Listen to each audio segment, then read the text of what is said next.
मित्रों नमस्कार।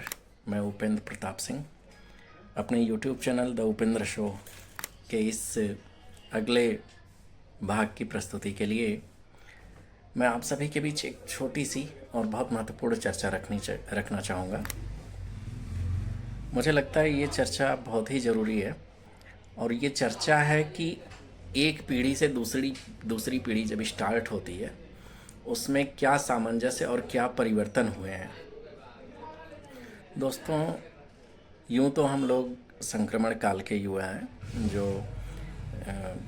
पीसीओ भी देखे हैं, अंतर्देशी भी देखे हैं और आज की 5G टेक्नोलॉजी भी देखे हैं। तो मैं चाहता हूँ कि इन दोनों में कम्बिनेट करके कोई भी बात रखी जाए और आज के नए बच्चों को भी ये जानकारी मिले कि हाँ, इस टाइप की भी सिस्टम इस तरह से भी हुआ करते थे। और आज की जो व्यवस्था है वो तो जानते ही हैं, या उनको थोड़ा सा फोकस कर लेते हैं। मित्रों, जब हम लोग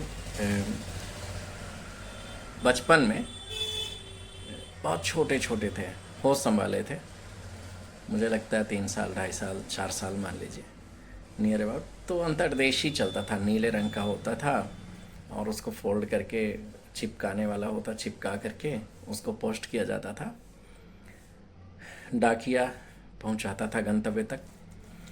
और मुझे लगता है मित्रों कि वो व्यवस्थाएं जो थी ना, बहुत यूनिक थी। पीसीओ हुआ करता था, बहुत ज़्यादा चार्ज लगता था, किसी किसी के घर फ़ोन होता था तो बहुत वीआईपी माना जाता था उनको। और धीरे धीरे समय बदला और हम आज इस परिवेश में हैं कि हर एक व्यक्ति के हाथ में 5G है। जब हम लोग बचपन में थे तो पिताजी प्राथमिक के शिक्षक थे, प्रधानाचार्य थे और सहायक संकुल प्रभारी थे। उन्होंने हम लोगों का दाखिला भी प्राथमिक विद्यालय में ही कराया, वजह जो भी रही हो। तो हम लोग बगल के ही प्राथमिक विद्यालय में, जिसका मतलब पूर्व माध्यमिक विद्यालय पाली द्वितीय और प्राथमिक विद्यालय पाली द्वितीय, ये कंपोजिट विद्यालय था, जिसमें लगभग अगर 200-250 छात्र थे तो मुझे लगता है 9 से 10 टीचर भी थे।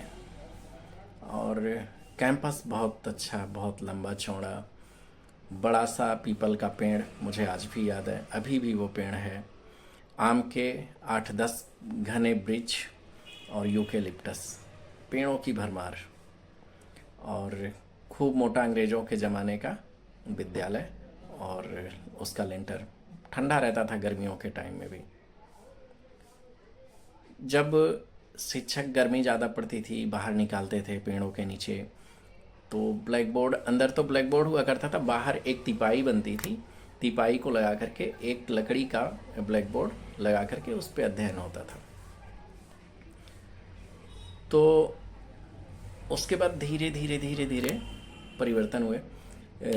उस टाइमिंग पे 2 शिक्षिकाएँ हुआ करती थी और वो पारंपरिक वेशभूषा साड़ियों में अच्छे से आती थीं सभी लोग, और शिक्षक जो थे वो धोती कुर्ते में या कुर्ता पैजामा में, और साइकिल से या नज़दीक के 2-4 किलोमीटर के होते थे तो पैदल भी लोग चले आते थे, लेकिन टाइमली 10 से 4 विद्यालय चलता था, 4 बजे तक ही छुट्टी होती थी, बीच में कोई उम्मीद नहीं, ना कोई हाफ डे, ना कुछ भी। पढ़ाइयाँ भी अच्छी होती थी, अपने स्तर पे ठीक ठाक थी। अभी क्या है, मैंने सोचा इसलिए बताना कि क्या क्या व्यवस्थाएं थी उस टाइम पे। मिड डे मील तब था ही नहीं, एमडीएम, बच्चे घर से जाते थे, इंटरवल होता था तो घर जा कर के खा आते थे, जिनका घर नज़दीक था, नहीं तो फिर शाम को ही मिलता था भोजन। एक कपड़ा होता था, ख़ासतौर से लाल कलर का ही बच्चे ज़्यादा इस्तेमाल करते थे, उसमें कापियाँ किताब अपने रख करके उसको इधर से मोड़ना और फिर इधर से मोड़ना, उसको बेंट कहते थे। और जैसे जो थैला बाजार के लिए जाते हैं लेके, उस टाइप के भी थैले लेकर के भी बच्चे जाते थे। तो जब एकदम वहाँ प्री प्राइमरी और LKG UKG ये सब तो होता नहीं था, डायरेक्ट एक में एडमिशन होता था, बच्चा 4-5 साल का है तो हो जाता था। तो एक पटरी हुआ करती थी इतनी बड़ी, लगभग 1 फीट 1.25 फीट की, और चौड़ाई लगभग 9 इंची या 10 इंची के आसपास चौड़ाई होती थी। आगे का उसका मुंह उल्टा यू आकार का हुआ करता था। तो उसमें टांगने के लिए उंगली में बच्चा टांग के ले जा सके एक होल होता था, उसमें रस्सी फंसा करके उंगली में भी टांग के ले जा सकता था। उसकी व्यवस्था ये थी, उसको कैसे उस पे लिखा जाता था, राइटिंग कैसे की जाती थी, वो मैं बताना चाहूँगा। मुझे आज भी याद है, उस पटरी को, लकड़ी की पटरी को कालिख लगाते थे। जैसे तब सेल का ज़माना होता था, टार्च वो सेल से चलते थे, तो सेल की जो कालिख होती थी ना, उसको लगाना, फिर या फिर और भी तमाम चीज़ें, जैसे कुछ पौधों के पत्तियाँ होती थी, उनको लगा करके पोत के, फिर दवा की जो शीशियाँ होती थी उनमें स्याही और दुधी मतलब खड़िया, दुधी मतलब खड़िया सफ़ेद रंग की होती थी, जैसे आज चाक है उसी तरह से उसको घोल दिया जाता था शीशी में और उसी से लिखा जाता था।